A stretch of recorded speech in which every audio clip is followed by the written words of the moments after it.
and this is Lit Happens, your celebration of the literary arts here in Saskatchewan. Today, I'm very pleased to welcome Kristine Scarrow. Now, Kristine is the writer-in-residence at St. Paul's Hospital.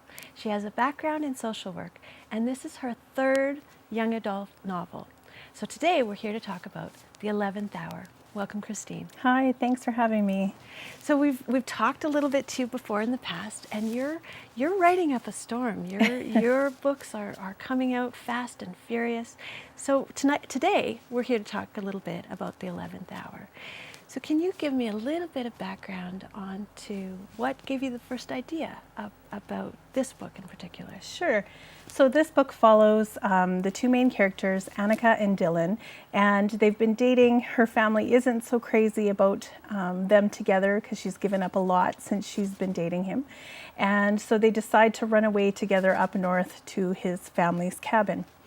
And there's a little bit of a risk with the book in that it's told in one day, in 1 hour increments.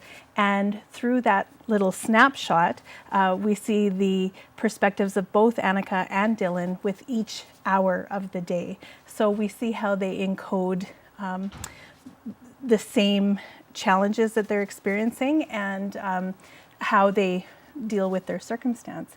And so and what happens in the story is that Dylan seems to crumble under some of the challenges that they face. And so the idea behind that came from sometimes how, especially in dating relationships, what we think is a healthy relationship may not be. And how, especially what we see with teen girls with low self-esteem or wanting to be part of a relationship, is that there's sometimes that sentiment that, oh, but I love him and I can fix this, and you know, wanting to help somebody through something.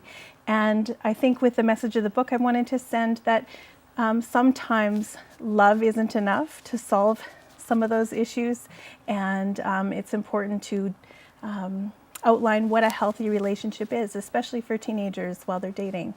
Well, and it's really interesting that you made that choice to keep it to one day, because I think when we think about our lives, the things that really affect us in very intense ways aren't the things that draw out over months and years, but they are the things that happen in a split second. They happen in an hour. They happen, you know, the one day that changes us forever. Yeah. So that's a really interesting choice that you've made. Yeah, it was. Like I said, I think it was a bit of a risk because you don't have the same amount of time to build backstory or character development necessarily. It's all happening kind of quickly, like a snapshot of sorts.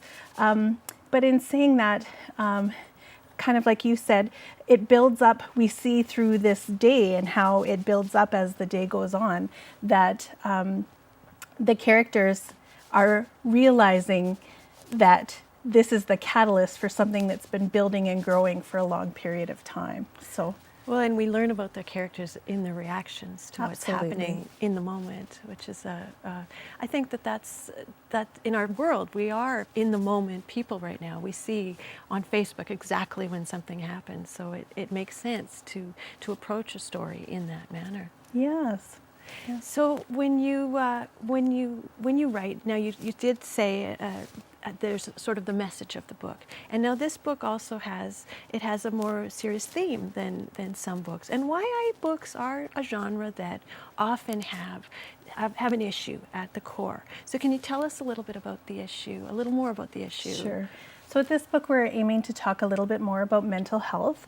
I'm quite open in saying that I have suffered from depression and anxiety since I was a teenager, so I'm open with that with my readers. And but it's also important to say that in this book, what's happening with our main character, Dylan, is at a level that's higher than what most people experience in their daily lives. And I want to be sure that I'm not spreading the message that people with mental illness are necessarily dangerous or violent or things of that nature. This is a very isolated case of somebody who's really struggling.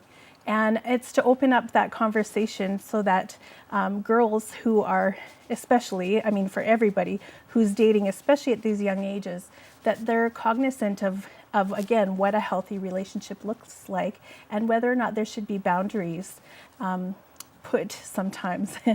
Because I think the message is sometimes we can continue to love somebody, but we may have to do it from afar. They may need more help than we're able to give. And it's such a time of change and hormonal imbalance and everything that's going on. It really is a difficult time in our life's journey, that those teenage years, and like you say, mental illness can be in many forms, and the story here is not typical. But it's good to talk about the typical stories. But I guess no one's journey is the same. So it's good to have a range of stories.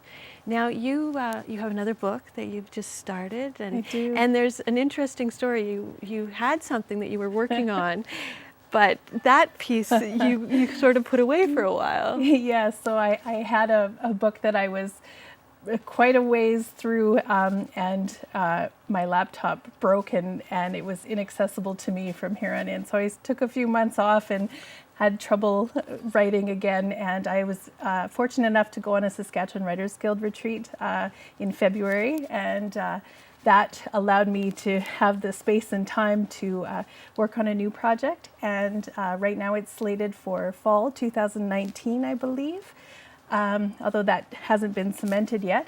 And the book is called The Gamer's Guide to Getting the Girl. And so it's quite a departure from my other 3 books. I tend to meld a lot of my social work background with my writing, and usually choose some hard-hitting topics to write about. And so this is a more lighthearted novel. So yeah, I'm really looking forward to it. Well, and it's the writer's life is not without its challenges, and so you've found that, but you're overcoming it, and you mentioned the Saskatchewan Writers Guild, and so Yes. I think that we have a strong community. What do you think of the importance of writing as community? It's amazing. You know, in my early years of writing, I was too shy to sort of meet other writers, and we tend to stay, you know, as writers, we tend to be introverts and maybe a little isolated at home sometimes. And over time, I started to spread my wings and get involved in more things and present in different places. And so then that, you know, you start to meet people in the writing community. And Saskatchewan has a wealth of amazing writers and great support here. And then that was my first retreat, which I highly recommend to all writers. It's fabulous. And I met really wonderful people there that I knew friendships. And yeah, it was an incredible experience. Well, that's all the time we have for today again. Thank you so much for coming on the show, Kristine. Thank you for having me. I appreciate it. I'm Danica Lorer, and this is Lit Happens. You can find past episodes by going to Shaw TV Saskatoon on YouTube. You can find me on Facebook or Twitter. And if you'd like to talk to me about your project, your writing, you can contact me at danicalorer@gmail.com.